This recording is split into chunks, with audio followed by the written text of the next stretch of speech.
ఛానల్లో మనం ముందుకు సాగుతూ ఉన్నాం. దేవుని కృపను బట్టి ఇంతవరకు మనం చక్కగా ఈ యొక్క ఉదయకాల ధ్యానాల్లో సాగిపోతూ ఉన్నాం. దేవుని యొక్క వాక్యం ఎంతో శ్రేష్టమైనటువంటిది. మనం దాన్ని వినుట మట్టుకు కాదు కానీ, వాక్యంలో ఉన్న సత్యాల్ని మనం మరి స్ మ పొందుకున్న వారమై, లేకపోతే గ్రహించిన వారమై, అది మన జీవితానికి అప్లై చేసుకున్నప్పుడు అద్భుతమైన ఆత్మీయ జీవితంలోని ఆ శ్రేష్టతను మనం అనుభవిస్తాం. ఈరోజు వాక్య భాగము రెండవ అధ్యాయంలో చివరి భాగానికి మనం వచ్చేసాం. 21, 22, 23 వచనాలు. అయితే దానికి ముందుగా 20వ వచనం నుంచి కూడా మనం ఈసారి 20వ వచనాన్ని చదువుకొని ఆహ్, ముగించుకున్నాం. ఈరోజు 20వ వచనం కూడా కొంత మనం చదువుకుందాం. నయోమి బ్రతికి ఉన్న వారికిని, చచ్చిన వారికిని ఉపకారము చేయుట మానని ఇతడు యెహోవా చేత ఆశీర్వదింపబడును గాక అని తన కోడలితో అనెను. నయోమి బోయజును గూర్చిన ఆ శ్రేష్టతను ఇక్కడ మనకు తెలియపరుస్తూ ఉంది. తన కోడలైనటువంటి రూతు పొలములో బోయజు పొలములో ఆమె ఎలా ఆదరించబడిందో, ఆమెను బోయజు ఎంతగా బలపరిచాడో నిజంగా ఒక ఆహ్, జాలికరమైనటువంటి స్థితిలో ఉన్నటువంటి తాను, ఎంపిక లేనటువంటి జీవితంలో ఉన్న తనను బోయజు ఎంతగా విలువిచ్చాడో, ఎంతగా కాపుదలిచ్చాడో, ఎంతగా భద్రత ఇచ్చాడో, ఆమె సాక్ష్యాన్ని ఎంతగా ఆయన పొగిడాడో, ఇవన్నీ కూడాను లైన్ బై లైన్ ఆమె నయోమితో షేర్ చేసుకుంది. నిజంగా ఈ పొలమును విడిచి వెళ్ళొద్దు నా కుమారి. ఆ పర్సనల్ వ్యక్తిగతమైనటువంటి ఆ రిలేషన్ ఇది పవిత్రమైనటువంటిది. ఈ వాక్యంలో మనం చూస్తే ఒక పాపిని ప్రభువు వ్యక్తిగతంగా పిలవడము అనేది అది ఆ వ్యక్తికి ఎంతో ధన్యకరం. ఈ అనుభవాలు లేనటువంటి వారు దేవునితో ఈ యొక్క అనుబంధాన్ని, ఆ మంచి సంబంధాన్ని పొందుకోవాలనేటువంటి తపన మనకుండాలి. సర్వశక్తి కలిగినటువంటి దేవుడు వ్యక్తిగతంగా పిలుస్తాడా? వ్యక్తిగతంగా మాట్లాడతాడా? అంటే 100% అని మనం చెప్పవచ్చు. నా జీవితంలో దేవుడు ఎన్నో సార్లు వ్యక్తిగతంగా ఆయన మాట్లాడాడు. ఇప్పటికి గూడా ఆయన మీద ఆధారపడి ముందుకు సాగుతూ ఉంటే దేవుడిచ్చేటువంటి ఆలోచనలు, దేవుడిచ్చేటువంటి విడుదల, దేవుడిచ్చేటువంటి కాపుదల, భద్రత అమేజింగ్ వాస్తవంగా చెప్పాలి అనంటే. మా కుటుంబ జీవితంలో కూడా ఆయన యొక్క నడిపింపు అది చాలా అద్భుతం. నరులెల్లలను విడిచిపెట్టినా నేను నిన్ను విడువనన్నాడు దేవుడు. కనుక బంధువులు, స్నేహితులు, మిత్రులు ఎవరు కాదు కానీ మాట తప్పనటువంటి దేవుడు, ఆదరణకర్త అయిన దేవుడు, ఆశ్చర్యకార్యాలు చేసేటువంటి దేవుడు. మన యొక్క వ్యక్తిగత జీవితంలో ఆయన యొక్క కృప ఎంత విలువైనదో మేము చూసాం. కనుక రూతు నయోమికి అంతా కూడా చెప్పుకున్నది. నయోమి బోయజు యొక్క శ్రేష్టతను, మంచితనాన్ని, గొప్పతనాన్ని, సుగుణాలను ఇక్కడ ఆమె చెప్తూ, ఆమె బోయజును దేవుడు చక్కగా దీవించాలని కోరుకుంటూ ఆ సందర్భంలో బ్రతికి ఉన్న వారికిని, చచ్చిన వారికిని ఇక్కడ ఈ 2 కూడా మనం జ్ఞాపకం చేసుకుంటే, బ్రతికి ఉన్నవారు కొంతమంది బ్రతికి ఉన్నట్లుగా కనపడతారు కానీ, వారి జీవితం నిష్ప్రయోజనకరమైనటువంటిది.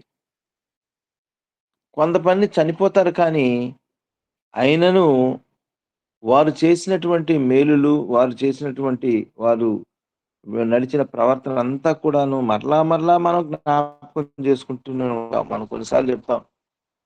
మా ఊర్లో ఆయనున్నాడు. అప్పుడాయన చనిపోయాడు గానీ, అప్పుడాయన మరి ఇలా చేశాడు, ఇంత మంచి పనులు చేశాడు మనం చెప్పుకుంటూనే ఉంటాం. వారిని మనం తెలుగులో కీర్తి శేషులు అంటే కీర్తిని శేషముగా ఉంచి చనిపోయిన వారు అని చెప్పుకుంటాం.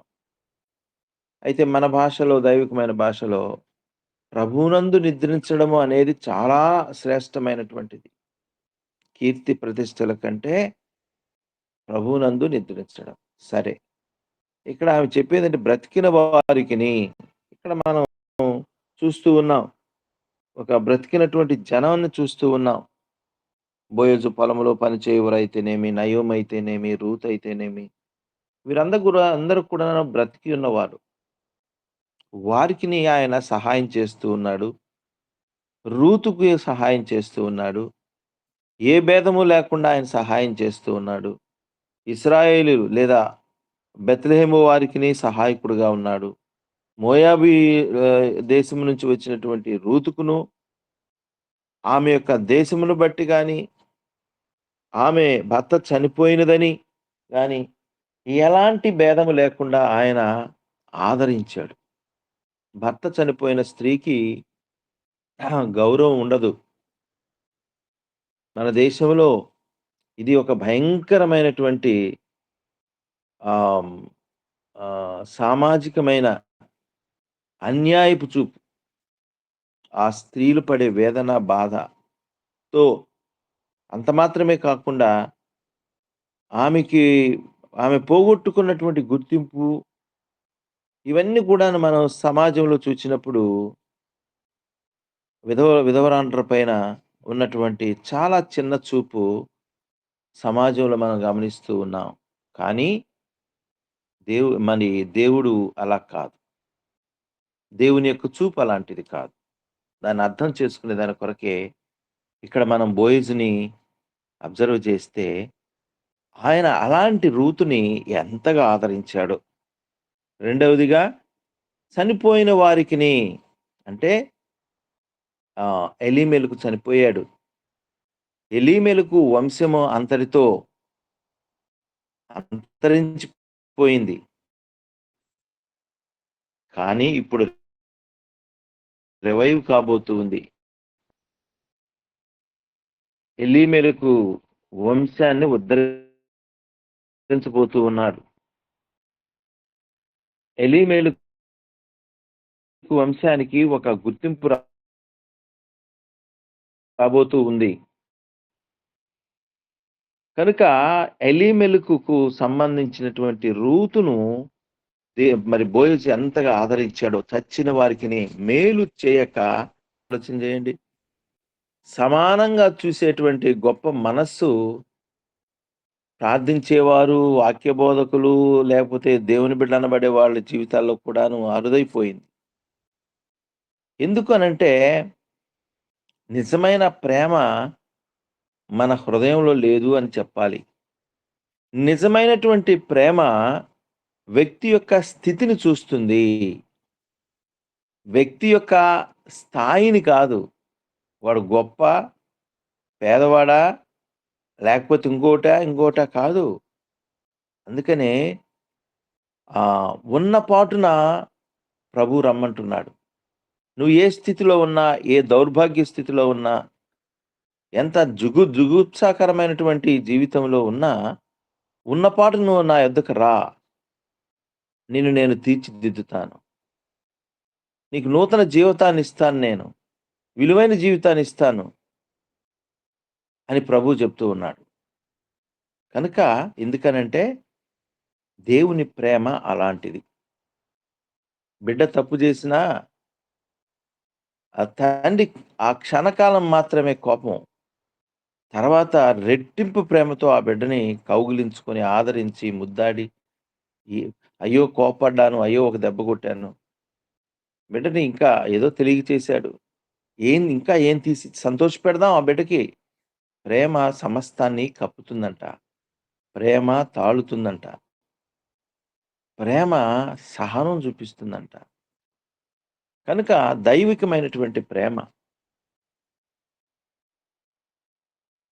ఇక్కడ మనం గమనిస్తూ ఉన్నాం. అలాంటి గొప్ప సమానమైనటువంటి చూపు.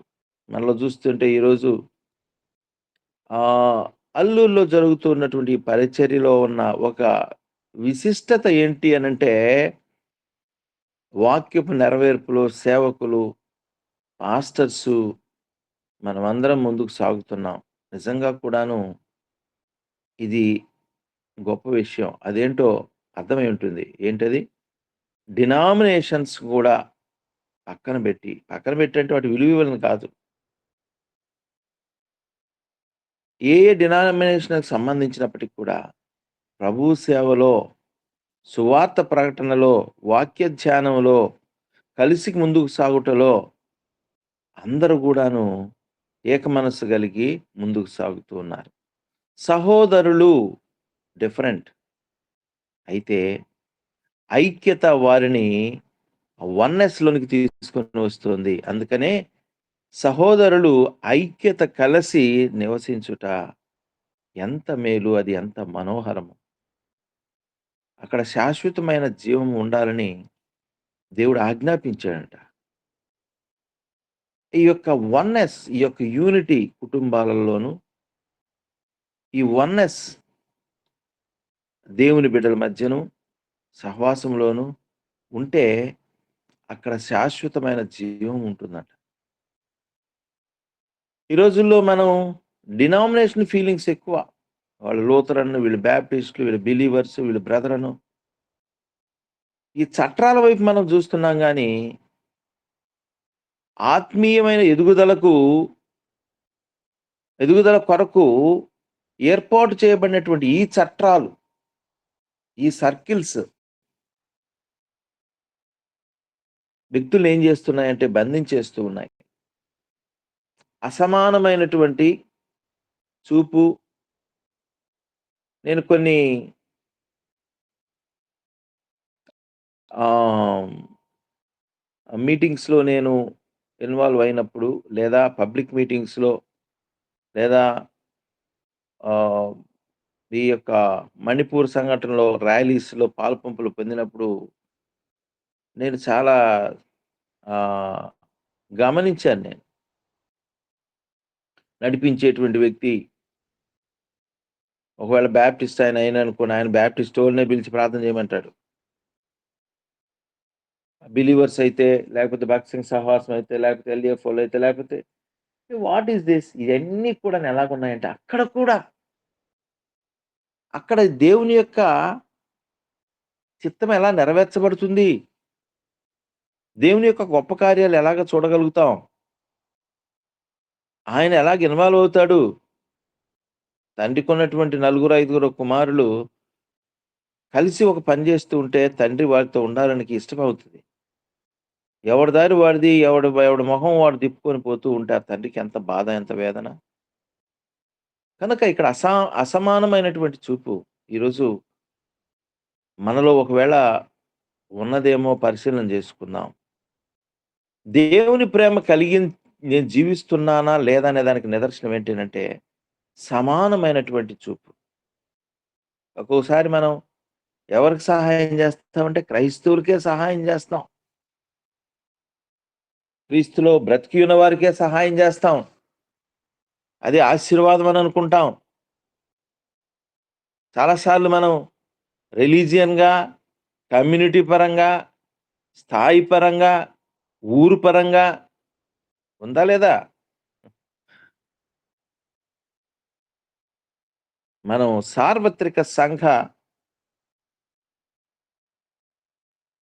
నియమాన్ని లేకపోతే సార్వత్రిక సంఘము నాకు చెందిన వాడను, లేదా నేను సార్వత్రిక సంఘ లక్షణాలు కలిగి ఉండాలి అని మనం గమనించాలి. Universal Christian truth or mind, ఆ మనస్సును మనం కలిగి ఉండాలి. మన మ్యా ప్యాటర్న్‌లో అయితేనే మన సేవ చేయడం, మన వారైతే హెల్ప్ చేయడం, మన వాళ్ళని గౌరవించడం కాదు. యేసు ప్రభు మనం శత్రువులమై ఉండగా, చచ్చిన వారమై ఉండగా, పాపులమై ఉండగా, దుర్మార్గులమై ఉండగా, అపరిశుద్ధులమై ఉండగా, ఆయన వైపు చూచేదానికి కానీ, ఆయన్ని పిలిచేదానికి కానీ, ఆయన గురించి ఆఖరకు వినేదానికి గూడా యోగ్యులము కాని స్థితిలో దేవుడు మనల్ని ప్రేమించాడు. దేవుడు మనల్ని ఆదరించాడు. దేవుడు మనకు కాపుదలిచ్చాడు. దేవుడు మనల్ని బలపరిచాడు. దేవుడు మనకు విలువిచ్చాడు. ఒక్క మాటతో చెప్పాలంటే ఆయన సొత్తుగా చేసుకున్నాడు. ఇది దేవుని యొక్క ప్రేమలోని గొప్పతనం. అట్టి ప్రేమను కలిగి మనం ముందుకు సాగాలి.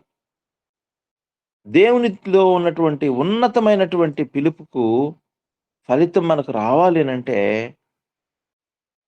అట్టి మనస్సును మనం కలిగి ఉండాలి. కాగా ఫిలిపియన్స్‌లో ఉంది గదా! క్రీస్తు యేసు కలిగియున్న ఇట్టి మనస్సును మీరు కలిగియుండుడి. ఎంత శ్రేష్టమైన మనస్సు బోయేసుకున్నది. క్రీస్తు యేసు కలిగియున్న. నాకొక సాక్ష్యం నా జీవితంలో ఒక అనుభవం నాకు జ్ఞాపకం వస్తూ ఉంది. ఒకసారి నేను మా పేరెంట్స్‌తో మా అమ్మ, మా నాన్నతో కలిసి హైదరాబాద్ నేను ఓన్లీ సన్ ఒక్కడే కుమారుడిని. ఇంక ఆడపిల్లలు కూడా లేరు. మా అమ్మ, మా నాన్నోళ్ళు మా చిన్నాన్న పిల్లల్ని, పెదనాన్న పిల్లల్ని బాగా సాకేవాళ్ళు. అయితే పుట్టడం ఒక్కడినే గాని, పెరగడం మాత్రం ఎప్పుడు ఒక్కడిని కాదు. ఎవరో ఒకరుండేవాళ్ళు మా ఇంట్లో. మంచి మనస్సు మా పేరెంట్స్‌ది. అందరిని పిలిచి, అందరిని వాళ్ళకి డబ్బులిచ్చి, అందరిని ఆదరించి సెలవులైతే మా ఇంట్లోనే. గొప్ప ప్రేమ వాళ్ళది. గొప్ప సేవ వాళ్ళది నిజంగా. సరే ఒకసారి చెన్నై వెళ్ళాము. అక్కడ మా అన్నయ్య పెదనాన్న కొడుకున్నారు. హ్మ్. వాళ్ళని చూడటానికని వెళ్ళినప్పుడు అక్కడ ఒక చిన్న తేడా నేను గమనించాను. జరిగింది. బాధపడినప్పుడు నాకు చాలా బాధ వేసింది. అప్పుడు బాగా డిగ్రీలో ఉన్నాను నేను. చాలా బాధ వేసింది.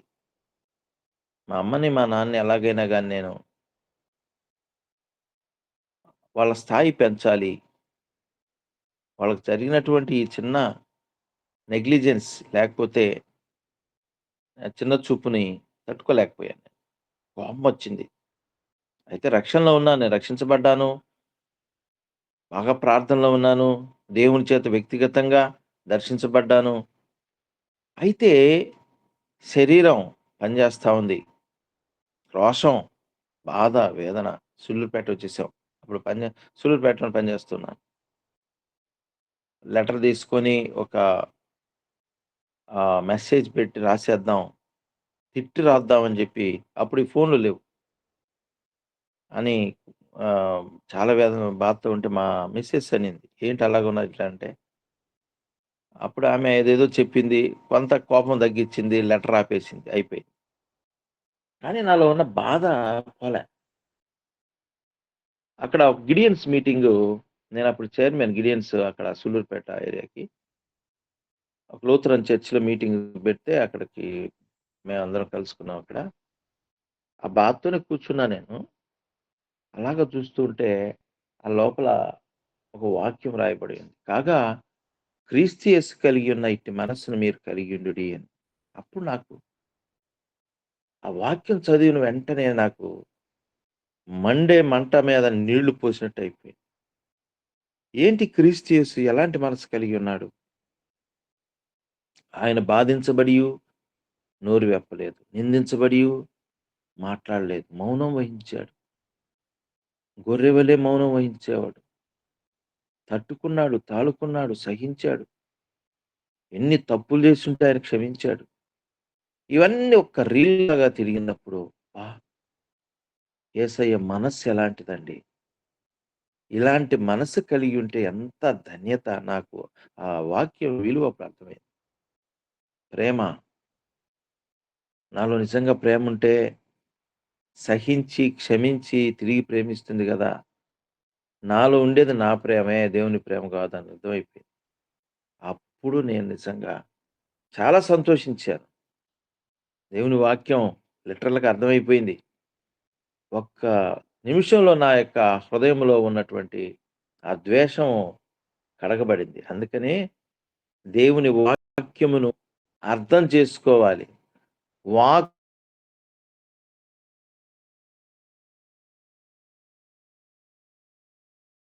రోజు విని వదిలిపెడితే కాదు. నిష్ప్రయోజనం.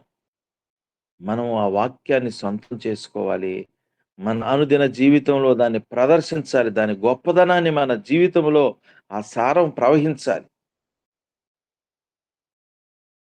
అందుకనే భక్తుడన్నాడు గదా! నీ వాక్యంబు నా గుండెలోన పదిలముగా దాచుకోనా భద్రముగా దాచుకోనా. వాక్యములు దాచుకున్నప్పుడు అది సరైన సమయంలో నిన్ను నన్ను నడిపిస్తుంది, బలపరుస్తుంది, బ్రతికిస్తుంది. అది. ఆ వాక్యం మనల్ని బ్రతికించేది. నీ వాక్యమే నన్ను బ్రతికించెను. బాధలలో నెమ్మదినిచ్చెను. బ్రతికించినది వాక్యం. అందుకే అంటుందామె అనుభవపూర్వకంగా. బ్రతికిన వారికిని, చచ్చిన వారికిని మేలు చేయక మానటం లేనటువంటి వ్యక్తి. కంటిన్యూ. నిజమైన ప్రేమ, దేవుని యొక్క ప్రేమ ఆగిపోదు. అది సాగిపోతుంది. అలాంటి వ్యక్తిని యెహోవా ఆశీర్వదించును గాక. ఎంత మంచి మాటో. అయిపోయింది. శ్రేష్టమైనటువంటి మాటని ఇక్కడ చూసుకున్నాం. 21 మోయాబీయురాలైన రూతు అంతేకాదు అతడు నన్ను చూచి తన కలిగిన పంట కోత అంతయు ముగించు వరకు తన పనివారి యొద్ద నిలకడగా ఉండమని వారితో మునిపేమో ఈ పొలములో నిలకడగా ఉండుము అని చెప్పాడు. ఇప్పుడు ప్రమోషన్ వచ్చింది ఆమెకి. అమ్మా ఈ పొలమే కాదు నాకున్నటువంటి పొలాలన్నిటిలో ముగేసే వరకు ఈ పంట ఈ కోత ముగిసే వరకు నువ్వు నిలకడగా ఉండు. Until the end.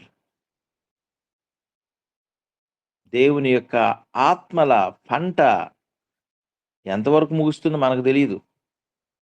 బోయజు పొలం ఒకవేళ ఇక్కడ లిమిట్ ఉంటదేమో గానీ, దేవుని పొలానికి లిమిట్ లేదు. అంతము వరకు నిలిచి ఉండాలి. ఆ నిలిచినట్లు చేయనిది ఏంటి అంటే దేవుని యొక్క ప్రేమ అని గ్రహించాలి. ఆ ప్రేమే రూతుని కంటిన్యూ చేసింది. ఎండ్‌లెస్ లేకపోతే చివరి వరకు నిలిచి ఉండము. అంతము వరకు నడిపించేది దేవుని ప్రేమ మనల్ని. ప్రియమైన దేవుని బిడ్డలారా గుర్తుపెట్టుకోండి. మనుషుల ప్రేమ శాశ్వతమైనది. దేవుని ప్రేమ శాశ్వతమైనటువంటిది. అంతము వరకు నడిపించునే అంతేలేని నీ కృప. అంతము వరకు నడిపించినది ఆయన కృప. ఆయన కృప ప్రేమ కలిగినటువంటిది. కనుక అంతము వరకు ఈ పని కోత ముగుచు వరకు అని చెప్పి నాతో చెప్పాను నేను. అప్పుడు నయోమి తన కోడలైన రూతుతో నా కుమారి అతని పనికెత్తలతో కూడనే బయలుదేరుచు వేరొక చేనులోని వారికి నీవు కనపడకపోవటం మంచిదనెను. ఈరోజు కనిపించాలి. ఇక్కడ ఒక్క మాట ఆగుదాం మనం. పరిచర్య ఎలా సాగుతుందనంటే కనిపించాలని. నేను కనపడాలి. దగదగలు, మెలమెలలు, పరిశుద్ధత కనపడటం లేదు గానీ, మిగతా అన్నీ కనపడుతూనే ఉన్నాయి. Which is useless. ఒక వ్యక్తిని చూచినప్పుడు ఆమెలో దీనత్వం, ఆమెలో పరిశుద్ధత, ఆమెలో పవిత్రత, ఆయనలో దీనత్వం, ఆయనలో తగ్గింపు, ఆయనలో సుగుణాలు మనకు కనపడాలి. అది మనం ప్రదర్శించవలసింది.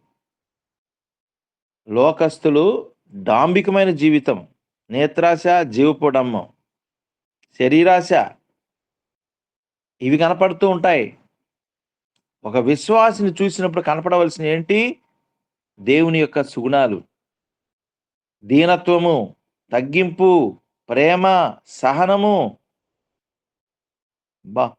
అవి గనక కనపడితే మన జీవితం సార్థకమవుతుంది. నా పాట, నా గొంతు, నా ప్రార్థన, నా కేకలు, నా మెసేజ్ వండర్‌ఫుల్. అందుకనే ఒక భక్తుడు చెప్పాడంట. ఒక వ్యక్తి వచ్చి, "సార్ ఈరోజు అయ్యగారు మీ వర్తమానం అదిరిందండి. భలే ఉందండి వర్తమానం." బాధపడ్డాడంట. "నాయనా క్షమించయ్యా, నిన్ను ఇలాగా ప్రేరేపించిన వాక్యాన్ని నేను చెప్పాను క్షమించు. ఏంటండి అని బిత్తరపోయాడంట. అతనేం లేదు. ఈ వాక్యం నువ్వు విన్న తర్వాత నీ మెసేజ్ సూపర్ అన్నావు కానీ, రక్షకుడు ఎంత మంచివాడు, ప్రభు ప్రేమ ఎంత గొప్పది, దేవుని వాక్యం ఎంత శక్తి కలిగింది అని వచ్చుంటే నేను సంతోషించేవాడిని. కానీ నువ్వు నీ మెసేజ్ అన్నావే బాధేస్తా ఉంది. దేవుడిచ్చిన ఈ సమయంలో నేను దేవుడిని గనపరచకపోయానని చెప్పి బాధపడుతున్నాను. ఇలాంటి దైవజనులెక్కడ? ఇలాంటి ఆత్మీయత ఎక్కడ? ఇలాంటి మాదిరెక్కడ? ఇలాంటి ప్రభువును చూపించేటువంటి జీవితాలెక్కడ? ప్రియమైన విశ్వాసి, ఈ యొక్క ఉదయకాల సమయంలో నీవు కనపడాలని కోరుతున్నావా? నీ శరీర ఆభరణాలు కనపడాలని కోరుకుంటున్నావా? నీ యొక్క అందం కనపడాలని కోరుకుంటున్నావా? నీ స్థాయి, నీ యొక్క పొజిషన్ కనపడాలని కోరుకుంటున్నావా? ఏది సత్యం? ఏది కనిపించాలి? ఈడ మనం నేర్చుకుందాం. నీవు కనపడకపోవటం మంచిది. నిజమే. అవును ప్రభా! నేను అనేది నా జీవితంలో కనపడకూడదు. అదే సిలువ. నీవు కనపడాలి నా జీవితంలో. ఈ కాన్సెప్ట్ దాదాపు తుడిచిపెట్టుకుపోతా ఉంది క్రైస్తవ లోకంలో. నన్ను చూచిన వానిని ఆ! ఆ మాట చాలా చక్కగా ఉంటుంది. ఏదో ఒక మాటుంది గదా! నిన్ను చూచిన వానిని నేను చూచియున్నాను. నన్ను చూచిన వాడు నా తండ్రిని చూచియున్నాడని. ఎంత మంచి మాట. నన్ను చూచినవాడు నా తండ్రిని. ఇది మన జీవితంలో ఉండాలి ఈ మార్పు. నన్ను చూచినవాడు దేవుని ప్రేమను చూడాలి. ప్రేమ కనపడాలి. పవిత్రత కనపడాలి. పరిశుద్ధత కనపడాలి. ఆ సాత్వికం కనపడాలి. ఇది అండర్‌లైన్ చేసుకుందాం ఈ మాట. మంచి మాట. పనికత్తెలతో నిలకడగా ఉన్నప్పుడు right fellowship, right staying, right appearance. నిజమైన వాస్తవికమైనటువంటి సహవాసము, వాస్తవికమైన వాస్తవమైన స్థిరత్వము, వాస్తవమైనటువంటి ప్రతిబింబం మనలో నుంచి కనపడుతుంది. అది మనం కోరుకోవాల్సింది. కాబట్టి యవల కోతయు, గోధుమల కోతయు ముగియ వరకు ఆమె ఏరుకొనుచు బోయజు పనికత్తెల యొద్ద నిలకడగా నుండి తన అత్త ఇంట నివసించెను. She followed, she obeyed and continued. వినడం మాత్రమే కాదు, అత్తగారు ఏం చెప్పారో అది నిలకడగా నుండి ఆమె ఇంట నివసించెను. దొరికింది కదా అని వేరే వెళ్ళిపోలే. ఇక నీ ముసలామెతో నాకేం పని అనుకోలే. ఎంత మంచి యాటిట్యూడ్ రూతులో కనపడుతుంది. అందుకని ఆమె అన్యురాలైనా ధన్యురాలైంది. మనం ధన్యులమని చెప్పుకుంటూ అన్యులంగా ప్రవర్తిస్తున్నాం. The difference is like that. మళ్ళీ చెప్పుకుందాం ఈ మాట. రూతు అన్యురాలైనప్పటికీ ధన్యురాలైంది. మనం ధన్యులమని చెప్పుకుంటూ అన్యులంగా ప్రవర్తిస్తున్నాం. అన్యమనస్కంగా మనం ముందుకు సాగుతున్నాం. అన్యమనస్కంగా సేవ చేస్తూ ఉన్నాం. మనలో దేవుడు ప్రభువు యొక్క పోలికలు ఏమీ కనపడటంలా. కనుక వాక్యపు శక్తి నిన్ను నన్ను లేపునుగాక. వాక్యములోని సత్యమును నువ్వు గ్రహిస్తే ఆ సత్యము నిన్ను విడుదల చేస్తుంది. నువ్వు దేని చేత కట్టబడి ఉన్నావో నీకు నాకు అర్థం కాదు. ఇదే భక్తి అనుకుంటాం. ఇదే జీవితం అనుకుంటాం. ఇదే సేవ అనుకుంటాం. కానీ ఇంతకు మించిన శ్రేష్టమైనటువంటి భక్తి, సేవ, లక్షణాలు, ఆ జీవితం ఉన్నాయి. ప్రభువు వాటిని కోరుకుంటున్నాడు. ఉన్నాయి. వాటిని పొందుకుంటాం మనం. కాబట్టి మనం అర్థం చేసుకోవాలి. వాక్యపు ఆ సత్యమును గ్రహిస్తే ఆ సత్యము నీ ఉన్న బంధకాలను విడగొడుతుంది. నీ అలవాట్లను విడగొడుతుంది.